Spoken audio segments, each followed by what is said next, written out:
Evening, friends. I'm just excited to be here with you tonight with one of my friends, James.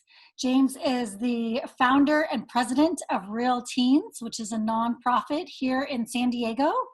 And correct me if I'm wrong, but my understanding is to create a safe haven for teens to have fun, Yeah. maybe develop spiritually. You guys do some Yep. community service. hmm Is that correct? Yeah. So you said exactly it. The purpose of Real Teens is to be a safe haven of love, support, and fun for teenagers while promoting spiritual growth and service to the community. So There that's you what go. we're. That was perfect. I'm glad you know your mission. I, I I, hope I I actually know met James a couple of years ago. He also works with an organization called Urban Youth Collaborative and serves kind of as the Southeast San Diego coordinator for that. So James has been in our community, in our city, ministering to teens for a while, and he's very well respected. I love his heart. I appreciate what he does. And so I just wanted to give us a chance maybe for you guys to meet him and hear a little bit about his story. So if there's anything else, James, about who you are or how you kind of started in ministry that you wanted to share with us, please do so. Okay. So I guess I'll start off with saying that I'm married. I've been married for 14 years. It'll be 14 years in August. I have two kids, Jayshawn and Jair. One's in ninth grade. One is in the third grade. Um, Born and raised in San Diego, Southeast San Diego to be exact. So spent all my life in the inner city community of San Diego. I got involved with ministry the year after I graduated high school. So um, on my street, the street that I grew up with, there was a family who lived across the street from me, the Robinson family. And one of the older brothers, Archie Robinson, he was a Young Life leader. And so in 1998, I want to say, he took his younger brother to a Young Life camp. And his younger brother, who was my age, he came back just raving about Young Life Camp and how much fun it was. And then a year after I graduated from high school, I graduated in 99. So a year after I graduated, I joined Archie in Young Life, and I became a Young Life leader. So I did. So I've been a volunteer with Young Life for 12 years, from 2000 to 2012. And then in 2013, I came on staff with Young Life, as well as Urban Youth Collaborative. I started volunteering with Urban Youth Collaborative in 2007. So I was doing both simultaneously. So in 2013, both Young Life and Urban Youth Collaborative, they brought me on staff, part-time for each ministry, full-time youth ministry in the same community that I grew up in. So I was on staff. I'm currently on staff with Urban Youth Collaborative, but I left staff with Young Life in 2019 because I started Real Teens. It was just something that God had put on my heart after my first time at Young Life Camp.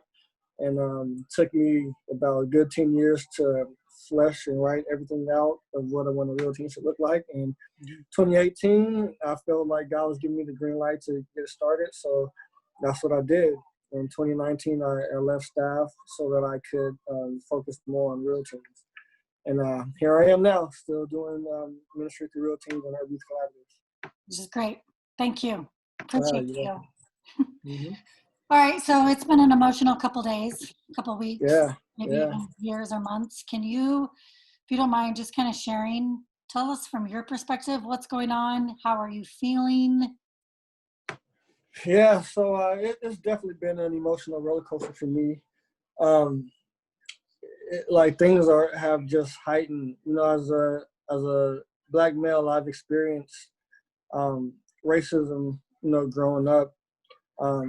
I can remember one time, I actually went to go pick up one of my youth for a discipleship Bible study that we were doing. And I'm driving down the street and I'm going west. And there's another officer that is coming the opposite direction. He's going east as I'm going west. And he looks at me, and then I kind of look at him. And he just busts the U-turn in the middle of the street and follows me and pulls me over. And I was upset. I was angry. I was frustrated. And I asked him why he pulled me over, and he gave me the excuse about like my tail light or something like that. So I asked him, I said, "Well, did you see my tail light was out when you decided to bust a U-turn?" Because as soon as he saw that I was a young black man, he just turned around and followed and pulled me over. So that was pretty frustrating. I've been in a situation where this was back in like 2001. I had just got a new car, and so normally when you get a new car, they put the registration on like the front of your car, the windshield. So I didn't have tags on my back license plate yet. So a cop follows me, like just driving. The cop out of nowhere kind of gets behind me and pulls me over for not having the tags. So I give him my registration, give him my license. Everything was fine. The cop went back to her car and she ran my plate, ran my license, and everything was fine. She gave me my license back to me. So I thought she was releasing me to go. I thought everything was good. Mm-hmm. So I, put my stuff up and I take off and turn the corner. And here she comes speeding behind me, turns her sirens back on, pulls me over. She gets out the car and she comes to my front window with her gun drawn, pointed at my head, and starts yelling at me. It's like, "What is wrong with you? Do you think I'm playing? Do you think this is a game?" I'm like, I thought you were releasing me. You gave me my license back. I thought you were letting me go. And she was just going off. And after she went off for a few minutes with a gun on my head, she ended up letting me go. So there's been plenty of encounters that I've had like that where I feel the tension of racism just because I'm driving, and I'm black, and so I felt the tension. I was just thinking as I was walking up to my house, like. One of the most uncomfortable things you as a black man you can do is it may sound silly, but it's real, is walk into a store and not see what you went in there for and walk out without purchasing something. Because when you walk out, you feel this tension because you know that the thought is he's stealing something. You know what I mean? Like that, there's so much tension to that. So it's kind of hard to. Sometimes I would just buy something like a little stick of gum or something, just so I don't have to walk out feeling like I'm being looked at as a thief, just because of the color of my skin. So it's definitely a frustrating thing growing up, in black skin in a inner city community and in a country that is. That was built on a foundation of racism and things like that. So I'm a white female. What can I do? As I'm hearing more of these stories and just trying to listen and understand, I was just sheltered. I grew up in a small town where there just wasn't a lot of diversity. And so coming to a bigger city and hearing these stories, it's kind of like, I like to believe the good in everybody. So I think for the first couple of years, I just kind of wanted to play naive, like this can't really be happening. I remember one of my friends in ministry shared just how he, as a black man, would talk to his sons about what to do if they ever got pulled over. And trying to comprehend that was just very foreign to me. So in some ways, I feel like I'm behind on this because I'm still, even as you're sharing the grocery store story, I'm like, this can't really be right. This can't really be true. Yeah. And so what can I do now that I'm starting to become more aware? What can I do?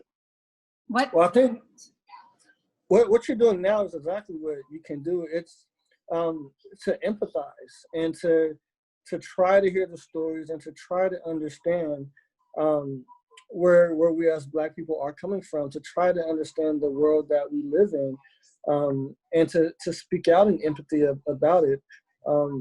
The most impactful thing that I have experienced over these last few days are people like yourself and other of my white, brothers and sisters reaching out to me in solidarity saying, hey, I'm with you. I don't understand everything, but I'm here for you. I see the frustration, I see the pain, and I just want you to know that if there's anything that I can do as a white person, I'm more than happy to do it. So things like that. I think those are just so critical and so key, just for us as Black people, especially Black Christians, because a lot of Black Christians have not came out and said a single thing about the injustice that is taking place. They have a lot to say about the looting. They have a lot to say about the rioting, but are absolutely silent about the injustice and the life being taken of a innocent Black man while in handcuffs.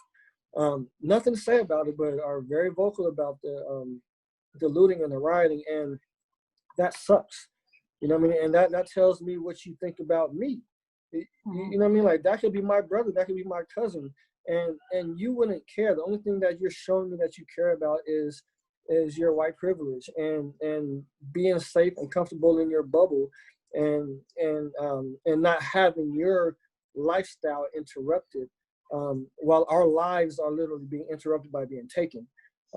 So it really hurts to see that, especially from people who are supposed to be your brothers and sisters in Christ, who are supposed to bear your burdens with you, and walk a mile with you. But instead, they're walking in the opposite direction, and they're putting extra burdens on us, and it hurts. But I'm making a conscious effort to not put much thought on them, and to put more thought on people like you, who actually reach out and say, "Hey, I may not understand, but I'm reaching out to try to understand, and I stand alongside it with you, alongside of you in your struggle." And so yeah, that's what it's kind of been like. So for you to help out in this way, just to even have this conversation, is the way you can help. Mm-hmm. It's hard when you see people hurting because I want to fix, and I Yeah, don't know how to fix it. yeah, but a lot of people, they see people hurting, and because they're not hurting, they think that the other people are not really hurting. You know what I mean? When that's not the case. Just because you don't feel what I'm feeling don't mean that I don't feel it. And for you to discount my feelings, is wrong. So. So what do we do a mentoring ministry, and I want to be very clear with our ministry that we have kids of all ethnicities. So Hmm. when I say high risk youth, they're not all Black and they're not all Right. Hispanic. It's a mixture. But Yeah. I do have, and actually all of them have been reaching out to the mentors, the whites and the Black kids, and they're all really struggling. And I don't know what, again, to say or to do. Can you give me any insight on how Well, to kind of well, walk through teens through this? I think the best thing to do is just to listen. There's not much you can really say. I think the best thing you can do is give them a safe space where they can talk about how they feel, for them to voice their opinions. Because a lot of them, being young, they may not feel like their voice is important. They may not feel like their voice is valued or powerful. But giving them a safe space to speak, and to not be judged, and to not be criticized, or to not make them feel small, or that what they have to say is meaningless, to give them power in their voices. I think that is one of the keys to helping them get through this, and to help them cope with this time, is to make sure that they know that they're being heard.